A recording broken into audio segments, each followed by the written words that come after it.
Sidang gugatan Wan Prestasi nomor 684 PDT, G 2023 PN Surabaya yang digelar di Pengadilan Negeri Surabaya.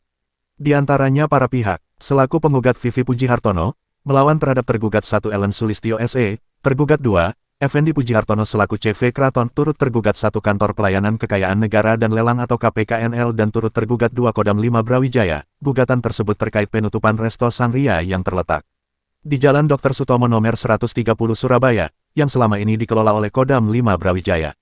Penutupan restoran Sangria ada dugaan beberapa kejanggalan, dan kurang transparan, sehingga ada perusahaan yang dirugikan. Lantaran asalnya dari bangunan yang rusak menjadi bangunan yang bagus, hal ini terungkap di persidangan dalam gugatan Wan Prestasi. Sayang sidang ditunda. Sementara kuasa hukum dari penggugat menerangkan terjadinya gugatan. Nama lengkap saya Arif Nuryadin SPD SHME. Saya adalah kuasa hukum dari penggugat 1. Atas nama? Atas nama Vivi Pujiharto. Pak, sidang ini tadi kan ditunda, Pak. Tanggapan Anda apa, Pak? Sidang hari ini memang ditunda karena majelisnya ada yang tidak bisa ditinggalkan, mengikuti pelatihan di luar kota. Pak, materi gugatan secara ringkas, Pak, tolong dijelaskan, Pak. Jadi materi gugatan kali ini adalah disebutnya Wan Prestasi karena ada perjanjian yang isinya itu dilanggar oleh pihak-pihak. Pak, untuk hasil mediasi apa, Pak? Gagal atau ini? Jadi begini, terkait mediasi gagal karena tidak ditemukan adanya titik temu terkait prestasi yang mereka harus lakukan itu tetap tidak mau melakukan. Jadi kemudian dilanjutkan pada sidang pokok perkara. Untuk kerugian imaterial dan material terhadap klien Bapak apa? Ya, kalau kerugian material ini terkait dengan kewajiban yang ada dalam perjanjian yang tidak dilakukan. Itu sebesarnya sekitar 1,8. Kalau kemudian imaterialnya itu karena dengan pertimbangan klien kami itu kehilangan pelanggan, kemudian nama baik dan sebagainya, itu sekitar kira-kira 10 miliar dari total biaya imaterial. Pak, hubungan kerja dengan penggugat ini apa, Pak, terhadap klien Anda? Anda kan termasuk tergugat satu apa dua? Penggugat. Nah, apa, Pak, hubungannya dengan tergugat? Ya jelas, kita sama tergugat di situ sama punya hubungan hukum. Ya karena yang pertama adanya perjanjian yang tidak dilakukan itu melibatkan banyak pihak-pihak yang kemudian kita libatkan mereka di dalam gugatan ini sebagai tergugat maupun turut tergugat. Objeknya apa, Pak? Objeknya ini adalah tanah beserta gedungnya. Di lokasi? Dan tanah beserta gedung dan di dalamnya digunakan untuk istilahnya ini semacam kafe begitu ya. Restoran ya, Restoran Pak, ya. begitulah. Jalan apa, Pak? Jalan Dr. Sutomo 30. Nah, sekarang objek tersebut masih aktif atau sudah tidak aktif? Objek tersebut tidak aktif karena disegel oleh pihak Kodam. Dasar penyegelan? Nah, saya tidak tahu pasti apa dasar mereka melakukan penyegelan. Kalau yang saya tahu selama ini tidak ada dasarnya memang untuk melakukan itu, karena ketika dikonfirmasi kami pun kita tanyakan ya memang tidak ada. Otomatis untuk perjanjian kontrak atau kesepakatan berarti masih ada ya, Pak, ya, dengan adanya penyegelan ini? Perjanjian tetap ada, karena belum berakhir. Berapa tahun, Pak? Nah, kalau perjanjian dengan pihak Kodam akan berakhir 2047. Istilahnya kita perjanjian dengan Kodam itu selama 30 tahun dengan menggunakan sistem BOT. Jadi yang sekarang dilakukan 5 tahun, Pak, ya? Ya, dari 30 tahun itu kemudian dibagi per 5 tahun. Karena itu berkaitan dengan PNBP yang harus dibayarkan negara. Mereka tidak bisa langsung dibayar selama sekian tahun begitu, tapi harus secara periodik per 5 tahun. Dalam periode per 5 tahun, apakah sudah ada dibayarkan, Pak? Sudah, kita tahun pertama, periodik pertama kita sudah bayarkan. Senilai? Ada nilainya, Pak, 100 berapa? 100 sekian lah, Ya, saya 100 lupa sekian. terkait. Nah, dari periode pertama kan sudah jelas, Ya. sudah mematuhi etika ya, Pak, ya. Untuk yang kedua, periode kedua ini baru langsung gini ya Pak ya? Ditutup sepihak atau periode apa? kedua seharusnya nilai yang harus dibayarkan itu 450 Per 3 tahun. per 3 tahun. Namun, Jadi sebenarnya kita sudah berinisiatif baik untuk mau membayar itu, tapi ya ada hal tertentu yang tidak bisa kita bayarkan untuk nah, sehingga ditutup dan tidak aktif ya Pak ya. Nah untuk selanjutnya ini ya Pak ya, masih berjalan dalam gugatan dan masa 25 tahun ini kan belum habis ya Pak ya. Belum. Ya, oke. Terima kasih Pak Arif. ya. Ini Harapan kita sebenarnya resto itu bisa dibuka kembali karena apapun namanya kita sudah berinvestasi sebesar 10 miliar untuk pembangunan gedung dan operasional itu. Nah, sehingga kita sangat dirugikan untuk semacam sehingga resto tidak bisa jalan. Setidak-tidaknya kalau resto ini bisa dibuka kembali dan dijalankan, nah itu tadi nilai kita untuk melakukan pembangunan itu kan bisa BEP, airnya nanti bisa kembali dengan sistem itu. terima kasih Pak.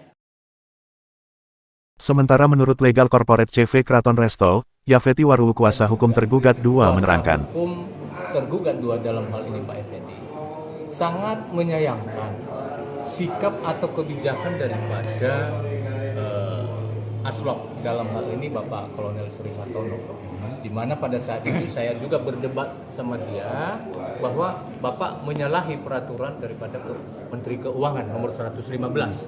Seharusnya Bapak menerima dulu ini, baru nanti perjanjian itu akan kita buat, sehingga tidak menimbulkan kerugian negara untuk kita memberikan kontribusi kepada negara terhadap pemanfaatan lahan tersebut. Berarti ada abuse of power yang digunakan siapa tadi? Sri Hartono. Ya, abuse of power gitu. Ya, bisa saja seperti demikian, ya kan. Namun dalam hal tindakan seharusnya tidak menimbulkan dampak kepada kerugian negara, seharusnya diterima dan diserahkan kepada kas negara. Kan gitu seharusnya. Nah, namun itu tidak dilakukan. Begitu kira-kira. Bang, terkait sikap PN Bang terhadap objek sengketa yang ditutup Bang. Sikap PN, Sikap PN. Kira-kira maksudnya sikap pengadilan negeri sikap pengadilan negeri terkait objek terhadap- sengketa yang sudah ditutup sama sepihak Oke, sama pihak. jadi untuk materi daripada perkara gugatan kepada LN ini, kami sebagai turut tergugat 2 ini masih belum masuk pada materi belum ya? pokok daripada gugatan tersebut. Nah, baru hari ini tadi adalah agenda jawaban KPKNL turut tergugat 1, namun ditunda karena hakim ketua Pak Sudar diklat di Makassar. Nah, jadi sidang akan dilanjutkan pada tanggal 25 bulan 10 tahun 2023. Nah, kira-kira Tapi nanti tetap dilaporkan Bang ya ke pengadilan terkait penutupan sepihak. Hakim yang menunda tadi ya pasti nanti pihak CV Keraton akan melakukan gugatan perbuatan melawan hukum terhadap perjanjian yang tidak diindahkan oleh. Oh gitu Bang ya. Bakal Mungkin mengajukan seperti itu. itulah ya. Nah, nanti biar tim litigasi lah yang akan melanjutkan hal itu. Bang, ada nggak langkah hukum yang akan dilakukan Effendi secara pribadi untuk dan atas nama dirinya? Yang dilakukan oleh Effendi secara persuasif, secara kekeluargaan itu sudah berkali-kali dilakukan. Nggak lah ya, apakah juga akan melakukan gugatan gitu, termasuk kepada Kodam sebagai tergugat Nanti karena rencana- sudah menutup Ya, pasti lokasi. akan melakukan hal itu karena dia merasa dirugikan. Karena dasar hukumnya adalah perjanjian kerjasama yang lahan pemanfaatan objek tersebut sampai di tahun 2047. Berarti nanti itu gugatan itu masuk untuk dan atas nama diri Effendi, bukan Effendi bertindak untuk dan atas nama Nanti CV Keraton. tim litigasi yang akan membahas tentang gugatan itu, siapa nanti yang penggugatnya, apakah Effendi sendiri atau CV Keraton, ya kan? Dan tergugatnya siapa, ya kan? Seperti itu kira-kira. Tapi surat-surat resmi Bang terkait keberatan penutupan sepihak itu sudah dilayangkan. Surat-surat resmi seperti pemberitahuan sudah dilayangkan dan juga kita telah membalas surat-surat itu dan itu kita bantah. Saya sebagai legal corporate itu sudah membantah habis-habisan bahwa kami tidak akan menyerahkan bangunan itu karena sebagaimana kesepakatan pada tahun 2017 itu di mana kerjasama itu sampai Iya, belum selesai. 2047 belum selesai. ya kan, kami siap membayar PNBP, siap untuk melaksanakan pembayaran pajak-pajak, ya kan. Namun tidak diindahkan. Sudah ditembuskan ke KPKNL juga, Ya, sudah kami bersurat. termasuk ke Pangdam ke Betul. Kementerian. Ke Kementerian Keuangan sudah ada surat daripada tim litigasi, bahkan sampai ke Presiden, Perlindungan Hukum dan Pengaduan sampai ke Kasat itu sudah dilakukan oleh tim litigasi. Tapi kira-kira bunyi Bang, surat perjanjian antara Pak Effendi dengan Pangdam itu di pusat. Iya, sudah disampaikan lampiran-lampiran fotokopi. Enggak, kira-kira bunyi enggak? Bunyi Surat masih. perjanjian Pangdam dengan Pak Effendi untuk penyewaan itu di pusat. Itu tim litigasi yang akan Jangan-jangan mereka enggak tahu. mungkin nanti akan dijadikan suatu bukti-bukti di situ oleh penggugat. Ya. Ini menyerahkan emas lantakan sebagai jaminan. Ya. Itu pun katanya juga emas lantakan itu mau dikembalikan juga. Oke, Permintaannya. baik. Jadi kesepakatan awal antara Aslok, ya, dalam hal ini Bapak Kolonel Sri Hartono dengan Pak Effendi pada saat itu, bahwa PNBP itu 450 juta per tahun, kontribusi 175 juta per tahun, dan sudah disetujui oleh Pak Effendi. Namun pada hari itu sudah sore jam 4, tidak ada bank yang dibuka untuk mengambil uang sebesar 675 juta. 625 juta. Akhirnya, ya, Aslok meminta jaminan. Akhirnya Pak Effendi mengambil emas istrinya, memberikan kepada Aslok. Ya, memberikan kepada Aslok. Ada serah terima Bang ya? Berita Ada acara. serah terima, Berita ada acara. kwitansinya. Akhirnya diterimalah oleh Aslok.